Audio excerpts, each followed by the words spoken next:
हिमांशु हिमांशु उपराष्ट्रपति चुनाव में हिस्सा नहीं लेगी टीएमसी, ये बड़ी खबर इस वक्त आ रही है। और ये सियासत तो चल ही रही थी क्योंकि ममता ने से बिना चर्चा उम्मीदवार घोषित हुआ, ये टीएमसी का कहना है। और आपको ये भी बता दें कि आज सोनिया गांधी के ईडी वाले मामले पर विपक्ष बटा दिखा क्योंकि टीएमसी और आम आदमी पार्टी ने दस्तखत नहीं किया उस पन्ने पर, उस कागज पर जिसमें विरोध कर रहा था विपक्ष एकजुट होकर। तो फाड़ विपक्ष में दिख रहा है। राष्ट्रपति चुनाव, उपराष्ट्रपति चुनाव दोनों में ही अब तो मतभेद खुलकर सामने आ गए। हिमांशु, जल्दी से बताइए कितनी देर में अब हम ये माने कि पूरी तरह से मुहर लगेगी और ये जो फाड़ दिख रही, क्योंकि अभी तो प्रधानमंत्री अभी 2024 में मुकाबला करना है और 24 में पीएम वाली लड़ाई में तो छोड़िए, अभी प्रेसिडेंट वाली लड़ाई में ही फाड़ दिखने लगा। देखिए अंजना, मैं आपको बता दूं लगभग 1.5 से 2 घंटे के अंदर पिक्चर क्लियर हो जाएगी।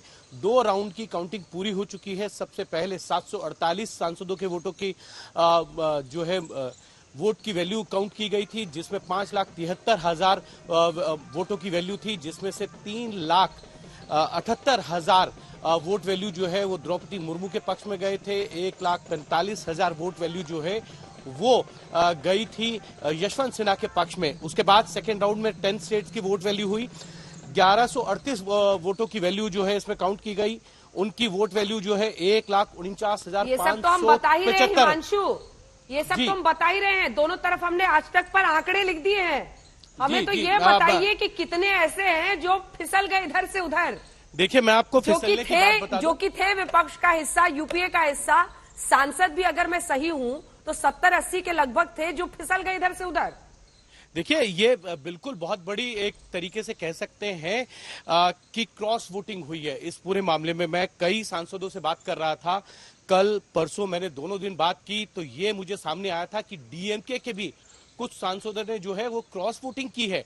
कई पॉलिटिकल पार्टीज के सांसदों ने क्रॉस वोटिंग की है। कई राज्यों के अंदर जो विपक्षी दलों के विधायक हैं उन्होंने क्रॉस वोटिंग की है। और जो बात आप अभी अंजना कह रही थी ना, उपराष्ट्रपति पद के चुनाव को लेकर जिसको लेकर वोटिंग होनी है, टीएमसी ने अपने आप को दूर कर लिया है। आप सोचिए टीएमसी ने किस तरीके का खेल खेला।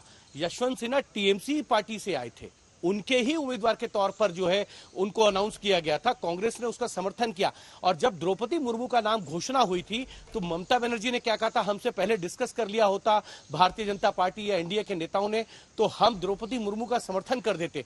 तो आप सोचिए कि अपने ही उम्मीदवार के खिलाफ अगर इस तरीके का बयान देंगे तो किस तरीके के नतीजे वेस्ट बंगाल में देखने को मिलेंगे। कहीं ये तो नहीं है कि टीएमसी के कुछ विधायकों और सांसदों ने भी जो है वो द्रौपदी मुर्मू के पक्ष में वोट कर दिया, क्योंकि वहां पे भी ट्राइबल बेल्ट बहुत बड़ी है। हाँ। अब उपराष्ट्रपति के चुनाव में टीएमसी को भी लगता है कि हार और जीत का अंतर कोई देखने वाला नहीं है।